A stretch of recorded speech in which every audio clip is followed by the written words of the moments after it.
en salle, donc on va pouvoir commencer avec les questions en Zoom directement. On va pouvoir commencer avec Antonin Bestin. Salut Thomas, j'espère que ça va bien. Salut. Tu as dit dans les dernières semaines que, selon toi, Montréal devrait toujours être plus haut classement, Montréal devrait pas perdre et tout ça. Il reste 3 matchs à la saison. Vous avez besoin de 5 points pour éviter d'avoir la pire saison dans l'histoire du club MLS. Est-ce que c'est quelque chose à laquelle vous pensez discuter entre vous? Écoute, premièrement, bonjour à tous. Et on sait parfaitement qu'on n'est pas dans un moment positif et on n'est pas dans un moment où on veut y être. Et, et bien sûr qu'il y a la discussion de ne pas, premièrement, ne pas être dans la dernière place. Et parce que Montréal ne le mérite pas d'être dans la dernière place. Et comme je te l'ai dit, comme je le dis tout le temps, il faut qu'on s'habitue à gagner tout le temps. Et là, il nous reste 9 points. Et notre ambition, c'est d'aller pour les 9 points. On sait que Charlotte, Nashville et Cincinnati font des saisons meilleures que la nôtre.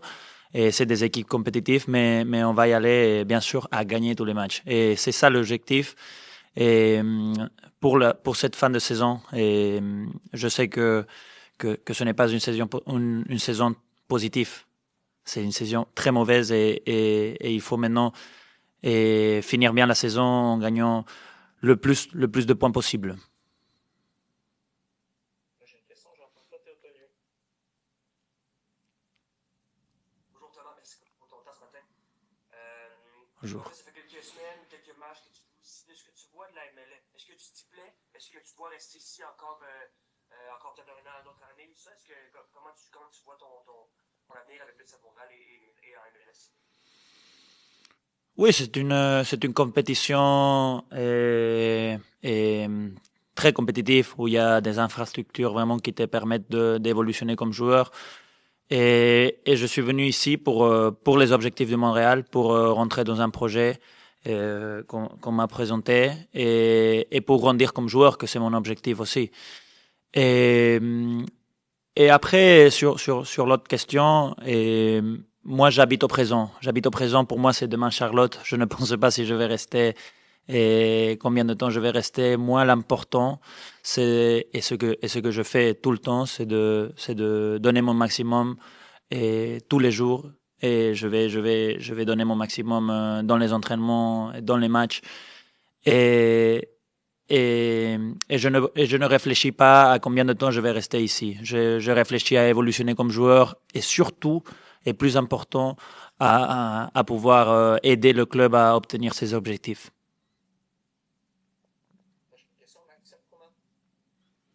Salut Thomas. Salut. C'est une saison, tu sais, quand on vient à MLS, le calendrier est un peu à l'envers des autres. Juste essayer de comprendre ton état d'esprit ou qu'est-ce qui s'en vient pour toi. Tu termines la saison MLS, tu prends la pause MLS au complet, tu reviens au camp du CF Montréal en février ou janvier? Oui, probablement oui. Et ça, après, c'est bien sûr que on verra qu'est-ce qui va se passer, mais le plus important, c'est de penser et demain, on a un match avec Charlotte, comme je te l'ai dit. Et moi, j'habite au présent. Je ne sais pas qu'est-ce qui va s'arriver dans les prochaines semaines, dans les prochains mois. Mais si ce que je peux te dire, c'est qu'est-ce que je fais aujourd'hui et que demain, on a un match très important. Très important parce que notre focus est d'obtenir le plus de points possible en ce qui reste de la saison. Et aussi, je veux dire quelque chose. Non, peut-être on pense que la saison est finie, qu'on ne peut plus rien faire à ce moment. Mais je vais te dire quelque chose. Je suis conscient que chaque match, pour chacun de nous, c'est une opportunité. C'est une opportunité de pouvoir grandir, de pouvoir se montrer et de pouvoir aider le club à vraiment continuer à grandir. Non et on est dans un nouveau projet, on est dans un nouveau moment non, de ce club. Et c'est aujourd'hui. Qu'est-ce qu'on est en train de faire aujourd'hui pour pouvoir acquérir les objectifs? Ce n'est pas la saison prochaine. Ce n'est pas la saison prochaine. C'est maintenant. Donc c'est ça important de transmettre ce message et de dire et de nous dire à nous-mêmes qu'on a des opportunités. Et même si on est dans la saison la plus pire, les opportunités, c'est tous les jours. Donc, en fermant tout ça, c'est ce que je pense, je pense à ce moment présent de ce qu'on fait maintenant pour pas penser en ce qui va arriver après. Question, Sidney, pour vous? Allô Thomas, merci. Est-ce que tu peux nous parler un peu de Charlotte, justement, quel type de match vous attendez, l'équipe qui est déjà qualifiée, peut-être aurait l'idée de soit se reposer ou soit prendre le match un peu moins concentré qu'à l'habitude. Comment vous abordez cette rencontre face à Charlotte? Bon, et Charlotte, on sait parfaitement que c'est une équipe qui vient très bien dans la classification. Si je me trompe pas, ils sont quatrième et sont déjà qualifiés en playoff. Et, et ils viennent en plus de gagner 9 matchs et de gagner 9 matchs avant de perdre contre New York City 2-0. Et comme je te dis, c'est une équipe intense, c'est une équipe qui est très ordonnée, une équipe très défensive aussi. Et, et on va aller là-bas chercher les 3 points, que c'est l'important. Et comme je te le dis avant, la notion de l'opportunité, c'est quelque chose qu'il faut l'avoir présent parce que tous les matchs, c'est des opportunités pour montrer quelque chose. Non? Et, et ça, il faut être très très clair. Non? Et si bien on ne peut pas se qualifier pour les MLS, ça pour les playoffs, si bien on est dernier dans le championnat, on va essayer d'aller et de gagner les 3 matchs suivants. En commençant par Charlotte. Deuxième question d'Antonin Destin. Thomas, depuis que tu es arrivé, tu as eu différents duos de défenseurs devant toi. Au dernier match, c'était Efrain Morales et Jalen Hill, qui sont peut-être le futur à court terme de cette équipe en défense. Selon toi, c'est quoi le potentiel de ce duo-là? Je sais que c'était seulement un match, il y a encore à travailler la cohésion, tout ça, mais qu'est-ce que tu vois comme potentiel dans ce duo de jeunes défenseurs? Juste dans les deux défenseurs, juste dans. Ces deux-là en particulier, Neil et Morales ensemble, qu'est-ce que tu penses que ça peut donner dans ce duo? Bon, oui, bien sûr, je pense que c'est de très bons joueurs et qu'ils ont un potentiel très très grand. Mais aussi, on a d'autres joueurs aussi avec beaucoup de potentiel. On a une compétition, et c'est toi-même qui l'as dit, non? Et il y a beaucoup de rotation parce qu'il y a une compétition très grande. Il y a pas des, il y a pas des joueurs ici qui ont leur place assurée. Ok, donc c'est très important la compétition. Et comme je l'ai dit avant, il y a une opportunité.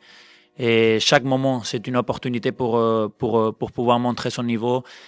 Et je suis convaincu que les joueurs et que notre équipe a présence de ça et veulent profiter. Si Jalen, c'est le moment de Jalen de jouer, moi j'ai parlé avec lui et je lui dis que c'est une opportunité pour montrer, pour évolutionner comme joueur. Donc je pense qu'ils ont un grand potentiel. Mais il faut démontrer ça tous les matchs. Ce n'est pas seulement un match, ce n'est pas seulement 30 minutes, 40 minutes. Il faut le montrer tous les matchs avec responsabilité et la notion d'opportunité. Et une dernière question pour toi aujourd'hui, Thomas. Jean-François Dedeau. Salut Thomas. Salut. Je te sors un peu du CF Montréal. Toi, tu viens de Chili, tu as joué dans une ville où il y a plusieurs clubs à plusieurs niveaux. Il y a une beau club ici qui vient d'arriver en ville, le FC Soubra, qui va évoluer en première ligue canadienne. Quel est l'impact peut-être d'avoir plusieurs clubs dans une région pour le bassin de jeunes joueurs là, qui veulent évoluer? Donc toi, tu es un jeune joueur qui a grandi dans une ville comme ça. Qu'est-ce que ça peut faire pour les jeunes joueurs d'avoir un autre palier, si on veut? Et tu pourrais m'expliquer un peu plus la question parce que je n'ai pas compris. Pardon, je n'ai pas compris exactement. Dans le fond, d'où tu viens de Chili, il y avait plusieurs clubs dans la région. Donc, ça fait plusieurs clubs professionnels. Ça fait en sorte que les jeunes joueurs ont plusieurs endroits où ils peuvent intégrer l'académie, intégrer un club en tant que jeune. Ici, au Québec et à Montréal, il y avait un seul club professionnel masculin. Maintenant, il y en a un deuxième. Donc, qu'est-ce que ça peut faire pour le bassin des jeunes talents, pour les espoirs peut-être de ces jeunes-là, d'avoir un nouveau club qui vient exister, toi qui as vécu dans une ville où il y avait plusieurs clubs comme ça? Oui, exactement. C'est quelque chose de très positif et je crois que ça donne beaucoup plus d'opportunités, non? Et pour les jeunes. Et je veux dire quelque chose que c'est très important, que les jeunes, des fois, ne comprennent pas que c'est sur les détails que ça se joue. C'est sur l'attitude, c'est sur combien les joueurs veulent. Non. Et je connais beaucoup de jeunes qui montent dans la première équipe du CF Montréal et essayent de tout donner. Et c'est ça ce qu'on veut. Ce qu'on veut. On veut plus de jeunes qui sortent, dans ce cas, c'est d'ici, non? De la région du Québec, de la région du Canada, non? Pardon, du pays du Canada. Et s'il y a plus d'opportunités, il va y avoir beaucoup plus de joueurs qui vont sortir. Je suis convaincu, mais c'est une chose de mentalité après. Et indépendamment des endroits où ils peuvent sortir, c'est quelque chose de mentalité. C'est qu'est-ce que je veux comme joueur, non? Quand j'étais petit et j'ai eu l'opportunité de grandir dans mon club. Et pour moi, le plus important, c'était de vraiment essayer de me préparer de la meilleure façon et pour être préparé quand j'allais être dans la première équipe, non? Parce que je voulais vraiment être préparé, je voulais vraiment être quelqu'un qui joue jeune et qui profite de l'opportunité. Ça, c'est très important. Et je reviens à ça à nouveau ici, on a tout pour améliorer. Non? On a tout pour améliorer. Les jeunes vont avoir beaucoup d'opportunités. Mais après, c'est dans chacun et s'il va la profiter ou pas. Non? Et ça, c'est une notion d'importance, c'est une notion d'urgence de dire c'est mon opportunité, je vais avoir peut-être 10 minutes, 15 minutes, 5 minutes, même pas dans un match, peut-être dans un entraînement. Et c'est ça que je dis aux jeunes, peut-être de profiter, parce que maintenant, comme tu l'as dit, il y a un nouveau club qui va apparaître dans la région, et ça, c'est des opportunités. Des fois, on ne se rend pas compte que dans un match avec 5 personnes, d'entre ces 5 personnes peuvent avoir quelqu'un qui regarde ce match et qui va te faire grandir comme joueur et dans un autre club. Ok, donc et c'est de profiter les opportunités et de pouvoir grandir et ça me met content de qu'il va avoir un autre club dans la ville. Merci beaucoup, Thomas. Merci à vous. We're going to start straight off with the Zoom with Jean-François Diotonio. No worries. Manny, thank you for your time. Thomas, Julie just told us that every game that are left are still important for you guys, for every player to show what they can do. Do you feel that way too? Yeah, definitely. Obviously, I think being where we are in the league as well is a big motivation not to finish there. I know, especially myself, and even speaking of our lads, it's something that you don't really want is to be bottom of the league. So yeah, I think it's certainly not a give up type scenario now. We know we've got 3 games left. I think as a collective and individually, we've got to step up and kind of show what we can do and show that we want to be part of this club moving forward. And yeah, now's not a time to down tool and call it a season for sure. Next question, Maxime Thomas. Hi, Maddie. Thanks for doing this morning. I'm just curious, how do you find the football culture in Montreal? We have a second team that is now in Laval. It's called the FC Supra. We have the CF Montreal. How do you find the football culture in Montreal, the football life, compared to England, compared to Toronto? Yeah, obviously it's good here. You see the fans, and yeah, I really like the stadium here as well in Montreal. The fans are kind of on top here, which is a more of a European feel, which I really like. I think it's obviously different to back home in England for sure. The fans and stuff, especially where I grew up. But no, I really like it here. You see the passion from the fans and the people around the place. Yeah, and I'm sure, obviously I haven't seen it yet, but I would love to have success here, because speaking to other players and staff around the building, when Montreal's good, it's a place that's definitely rocking and has a real buzz about it, and that's what ultimately I want to try and get back to and help the team get back to that. Max, did you have a follow-up question? Yes. Your guaranteed contract ends in December. Have you discussed with the club the possibility of signing a new contract, or at least having the club exercise the option so you can stay in Montreal? Yeah, obviously I think there's conversations happening, and from what I've been told, I think hopefully I should be here next year for definitely. But for me, I'm not really too bothered about contracts and all that. Ultimately, we have 3 games left to finish the season and try and put a positive spin and on the team and in terms of where we finish and how we feel going into next season as well. So yeah, I think there's conversations happening between the club and my agent. Obviously, I'd be really keen to stay here after working with the manager and kind of seeing the day-to-day life here. But yeah, I kind of just wait and see and take it one game at a time. And yeah, all I can really concentrate now on is Charlotte. Next question, Anthony Bestin. Hey, good morning, Manny. Let's talk about Charlotte.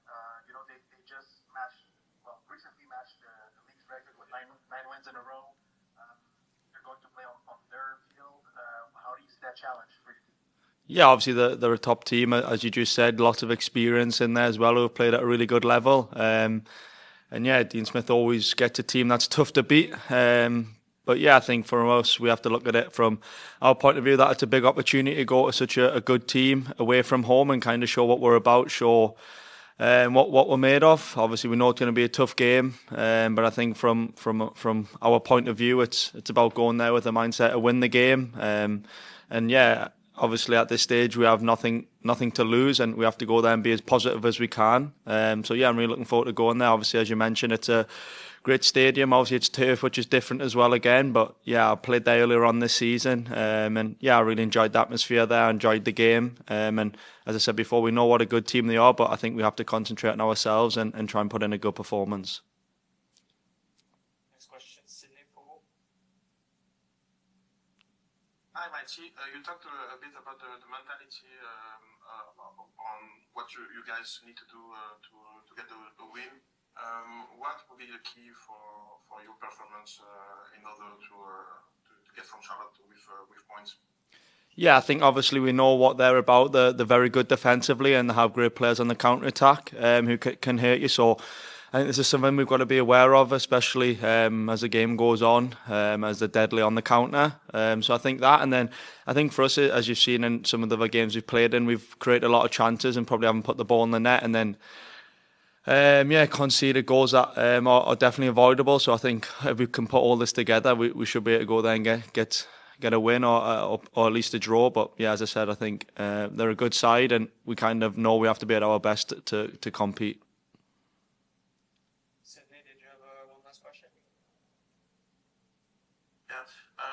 You guys played different formation during the last two games.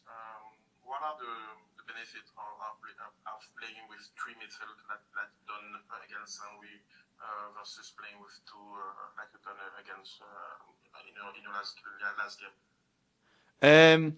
Yeah, obviously I still think it's the same shape, but just probably different personnel in the positions. But yeah, I guess you could say the last game especially, we probably have more forward-thinking players in forward areas. But yeah, I still think it's the same shape and stuff. So not too much changes in terms of on the ball or the ideas we try to do. It's still the same. And as I said before, I felt like we've created a lot of chances in the games that I've come and played in since being here. So I think it's just about putting the ball in the net and yeah, not conceding poor goals or sloppy goals that kind of give other teams a boost. Thank you very much for your time this morning, Matty. No worries. Thank you very much. Thank you.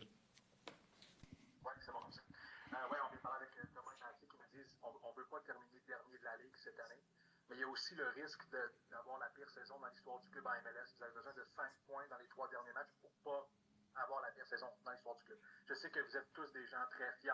Est-ce que c'est un objectif que vous avez, ça aussi, d'éviter d'avoir la pire saison en MLS?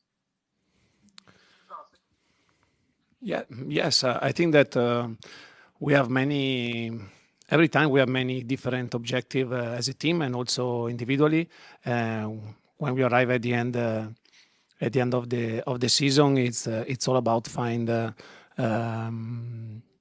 new energy every week, and for me is difficult, and also is a good experience to try to put together the players that show during the week a great effort, a great energy to show something week by week, because I know that for some players something is important, for other players less important. So for me is of course crucial. So it's difficult to put together a team balance tactically, and also with this kind of energy that we show, I think, every game until now. So the job during the week, the first my job and duty during the week is to try to develop this kind of desire and motivation to show them on the field.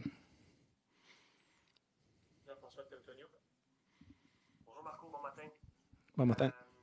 Je sors un peu du CF Montréal. Cette semaine, il y a un nouveau club qui a vu le jour, le FC Soupra en première ligue canadienne, en CPL. Peut-être ta réaction quand tu as appris qu'il allait avoir un deuxième club en ville professionnel, et c'est aussi peut-être ce que tu penses de leur idée d'avoir une équipe 100% québécoise, donc de joueurs 100% québécois. Je pense que c'est très important. Je pense que je suis très heureux de ça. Et je connais personnellement Matt et Nicolas. Et je fais les congratulations. Bonne chance pour leur expérience. Je suis très heureux. Je pense qu'il est très important pour le Québec, pour le soccer assis. J'espère d'avoir un futur avec ce club de synergie pour développer les jeunes, parce que nous avons une très bonne académie, et aussi quelquefois des matchs amicaux, ou aussi le Canadian Cup.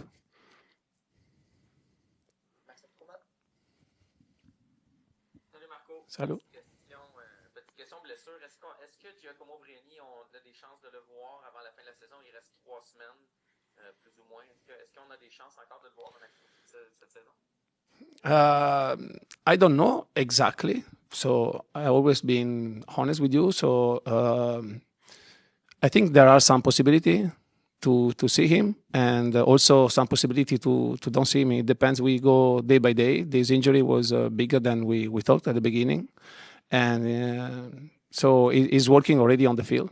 So it's very close to come with us. But you know, the moment that you jump with the team, you increase the rhythm, you increase the risk. There is always the last step is the most important. So he's working, and the medical department is working for this. Yes.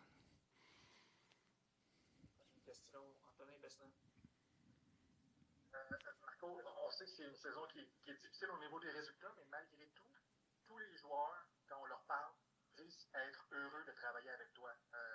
Tout le monde semble t'apprécier comme coach, le vestiaire t'apprécie. Comment est-ce que toi, tu ressens ça? C'est quoi ta relation? Comment est-ce que tu vois ton rôle d'entraîneur au niveau humain avec les joueurs? How many minutes I have to answer? Je ne sais pas. Honnêtement, je ne sais pas. La première chose que je pense le matin quand je viens ici dans ce spécial place pour moi, c'est d'être moi-même. Toutes les fois que je parle, je parle honnêtement, directement, joueur par joueur. Je pense que je fais jouer les joueurs qui déservent, qui méritent de jouer. Et avec mon erreur, moi je suis original comme ça. Je peux avoir des mauvaises journées, je peux avoir des journées magnifiques, mais je suis toutes les fois très, très honnête avec l'heure, et c'est la base pour avoir une bonne relation. Et nous avons vu très bons moments, mais aussi très, très difficiles moments. Et la chose plus difficile aussi est d'avoir ces relations honnêtes pour améliorer. Parce que quelquefois, un joueur arrive voisin son limite, à sa limite, et nous devons travailler pour aller plus haut, parce que nous travaillons pour le club. Nous ne sommes pas assis pour... les joueurs ne sont pas assis pour travailler pour moi, et je ne suis pas assis pour travailler juste pour l'heure. Nous sommes assis pour travailler pour le Montréal, et nous devons donner tout 100% que nous avons. Et je pense qu'être honnête et direct, c'est la meilleure chose. Je pense que c'est la base. Jour par jour, je peux faire erreur, il peut faire erreur, mais je pense que nous avons fait un très bon travail. Et parce que si tu vas avoir match pour match, nous avons vu beaucoup de difficultés cette année. Prochaine question, c'est Nico. Salut Marco, est-ce que tu peux nous parler un peu de Charlotte? Comment tu vois le match de demain? Quelles difficultés cette équipe peut poser et comment justement vous avez préparé cette rencontre? Ok, pour Charlotte, il est très facile d'expliquer que Charlotte est une très bonne équipe. Si tu vas avoir la dernière des 10 matchs, ils ont gagné 9. So, nous sommes prêts pour faire une bataille, pour faire un match très solide, parce qu'ils sont très solides défensivement, très très solides, mais aussi ils ont des joueurs offensifs qui peuvent faire un jouet, un tir en ce moment et résoudre le match. Il est difficile pour nous d'aller là-bas à attaquer, parce que maintenant, quand nous voulons attaquer, nous sommes un peu ouverts comme équipe, et si nous sommes ouverts contre Charlotte, il n'est pas une bonne chose. So, nous devons un peu limiter notre push offensive pour rester un peu plus solide défensivement. On va prendre deux dernières questions. Maxime Truman. Oui, Marco. Les semaines se suivent mais se ressemblent pas. Il n'y a pas longtemps, on était en point de presse ici, puis tu nous disais que tu n'avais pas de milieu, puis il manquait des joueurs, puis tu devais faire jouer des joueurs hors position. Là, on est 2 mois après, puis c'est l'inverse. Tu as tellement de joueurs, tout le monde est en santé, sauf Riani, et tu dois prendre des décisions difficiles. Comment tu fais pour décider qui vient pas dans l'avion, qui reste dans les estrades? C'est-tu toi seul? C'est-tu le staff? Est-ce que tu regardes les salaires, le statut à long terme? Comment tu prends ces décisions-là qui sont difficiles? Okay, yes, I lived this kind of sensation the last 2 weeks, even if because when we talk about motivation, and of course, when you see the standing, you have 3 points close to already the playoff. It's very easy to push the team and say, this is my decision, this is my decision. And my duty here is to give my best. And so in this moment, we have 2 great objectives. The one is to build mentality, to build the house, like we start to say with the statement, from the club, we are putting the basement to build something important. So this is kind of things that we need to continue to be focused as a first objective. So mentality, mindset, we want a team that attack, and all the things that is like the main core of the club. In the other side, we need to evaluate motivation and also tactical situation, that is the opponents and all this. So yes, it's true that we had almost all the players available in the last 2 weeks, but it's true also that we had 3 players new. Was the first time starter for Hidalgo, was the second time starter for Ivan.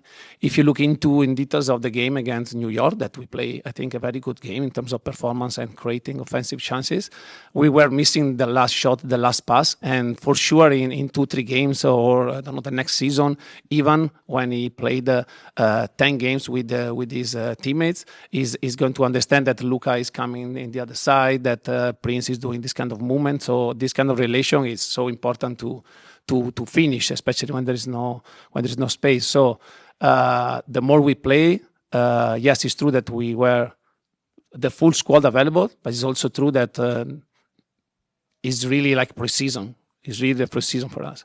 The reality right now that Sinchuk left for U20, and that is important player for us. And also Morales, we decide to send him in Bologna to try to start this kind of rehabilitation from this pubalgia. And it was a tough decision about this situation, because he showed great things on the field. So he showed that he could be very important for us, especially in the way we play. But we need to be smart, and at this moment on the field, like I said, the balance from the future and the balance of the mindset and to show the mentality right now in this moment, to have only 3 games left to play, and to have an international break in the middle, to play the next game in turf, and to have him with 50% of physical capability, because every time he play, he's off for 3 days. He's training. You are in the field now every time with us, no, Max, and or often with us, and not often he can really train pushing 100%. So it was a good idea at the beginning to try to push him, also to evaluate him. But now the smartest thing to do is to gain 1 month, 1.5 months of time to have him back in the perfect shape for the next season. So right now, yes, your question was good in terms of the last 2 weeks, but now still in the same situation. We are missing 3 key players, and we're going to face an incredible team away. So we need to be focused, and also it's the moment for me to start to do also the other part of my job, that is evaluate the players, evaluate the relation, evaluate also the team, what we can do differently on the field to create something and give a job done at the end of the season in the best way possible. Et on en prend une dernière de Cinéfo. Marco, je te sors du CF Montréal. Est-ce que Ousmane Dembélé, c'est ton ballon d'or aussi?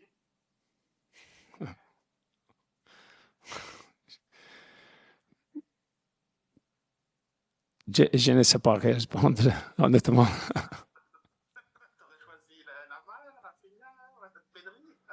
Non, c'est normal. Je pense que toutes les fois, nous sommes inside the lunchroom. Is the right time for us to see Champions League. No, now, yesterday, last week, and we are there like amazed to watch this kind of level of football, and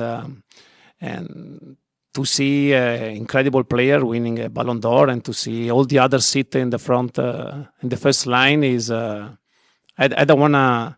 I'm not wanna be ever a person that get to vote for this kind of player, because it's really impossible to say who is the best. I think that this kind of prize have to be very related to the result that a team and the player achieved during that season. Because if you ask me right now who is the best player in the world, I can tell you Messi, and that's it. So for me, until Messi is playing, he's the best, because he's the best. So or you relate the prize to a winning or a performance on the field, yes, we can talk about it, And I think Dembélé show incredible things. He's in the future is gonna show even more, I think, because the way Paris Saint-Germain plays is incredible, and but it's difficult to say, who is the best. This it has to be this one, but I'm very happy that it's Dembélé, and the France is doing an incredible job, because when you see the national team or Paris Saint-Germain is